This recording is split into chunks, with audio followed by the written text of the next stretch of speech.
Hello दोस्तों, तो नमस्ते। आपका हमारे वीडियो चैनल में स्वागत है।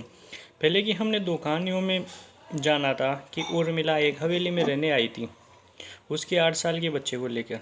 जब वो रात में सो रही थी तो एक पक्षी आकर वो कांच के टकरा जाता है और मर जाता है।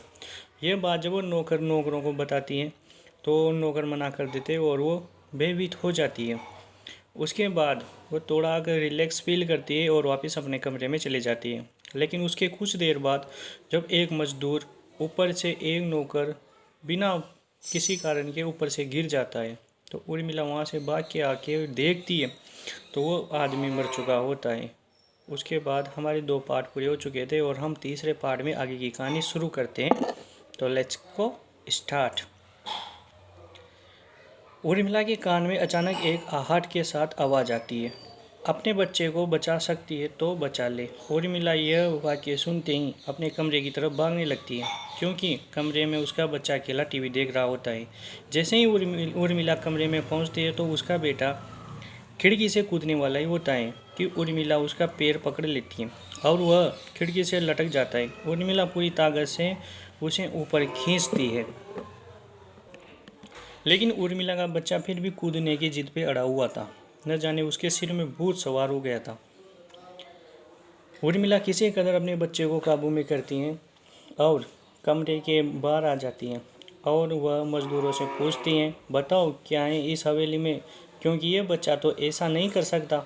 और अभी यह सब जो हो रहा है कुछ अलग ही चल रहा है। तभी एक बूढ़ा मजदूर उर्मिला से कहता है, बेटी ज़्यादा जानना हो तो अपने पूर्वजों की कहानी पढ़ो, तभी तुम्हें इस हवेली का इतिहास पता चलेगा। इस हवेली की कहानी की किताब की इसी गांव के सरपंच के घर में रखी होती है जो कि बहुत साल पहले मर चुके थे, लेकिन अब भी उनके बेटों के पास वह किताब मौजूद थी। उर्मिला सरपंच के घर पहुंचती है और किताब ले लेती है। किताब पढ़ते ही उसे पता चलता है कि इस हवेली में एक नौकर और एक नौकरानी रहा करती थी जिनके बीच में बहुत सारा प्यार था और वह कई सालों से हवेली की सेवा कर रहे थे। लेकिन एक बार रानी के साईं गहने चोरी हो गए और उसके शंका में राजा ने नौकरानी को चोरी की सजा दी और उसे जिंदा दफना दिया गया।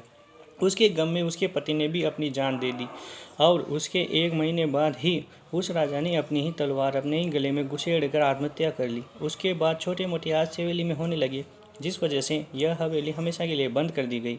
कई सालों के बाद वहाँ कोई आया है जिससे वहाँ रहने वाली आत्माओं को मौका मिल गया फिर से बदला लेने का। उर्मिला हवेली का रहस्य जानकर यहाँ से जाना चाहती हैं क्योंकि उसे अपने बच्चे की चिंता है, इसलिए वह रात में ही कार लेकर एयरपोर्ट की तरफ रवाना होती है।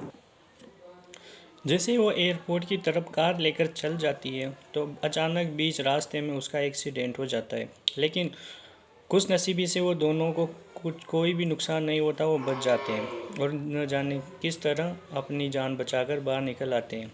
वो पैदल पैदल रोड रास्ते में चल रहे थे कि एक गाड़ी की तरफ हाथ देते हैं और उनकी किस्मत अच्छी थी कि उस गाड़ी को एक ऑफिसर अधिकारी चला रहा था। वो उसमें बैठ कर एयरपोर्ट की ओर बढ़ते हैं, लेकिन कुछ दूरी जाने के बाद एक बुजुर्ग व्यक्ति उनकी गाड़ी से आके हल्का सा टच हो जाता है, वो गिर जाता है। उसके बाद ऑफिसर उस व्यक्ति को उठाकर हॉस्पिटल की तरफ रात में ले जाने की सोचता है, लेकिन कुछ ही देर जाने के बाद वह व्यक्ति छटपटाता हुआ उठ जाता है और उठकर उस ऑफिसर की गर्दन को दबोच लेता है। इस बीच ऑफिसर कुछ समझ नहीं पाता और अपनी पिस्टल निकाल कर उस व्यक्ति के सिर की तरफ करता है और गोली चलने से वो थोड़ी देर के लिए बेहोश हो जाता है और फिर वापस खड़ा हो जाता है। ये नज़ारा देख कर वो तीनों घबरा जाते हैं और गाड़ी को छोड़ के बाहर निकल के भागने की कोशिश करते हैं। इतनी देर में वो समझ चुके होते हैं कि ये कोई भूत है और इतनी देर में वो निकल कर ऑफिसर जैसे तैसे जान छुड़ाकर उस महिला को लेकर एयरपोर्ट की तरफ दौड़ता है और थोड़ी देर बाद जाकर उजाला दिखाई देता है। उजाला दिखने के बाद ऑफिसर बोलता है कि मैडम ये एयरपोर्ट आ चुका है, घबराइए मत, आपको बहुत जल्द एरोप्लेन में बिठा दिया जाएगा। इसी बीच वो एयरपोर्ट में अंदर घुस जाते हैं और जैसे तैसे उस महिला की, उर्मिला की और उसके बच्चे की जान बच जाती है।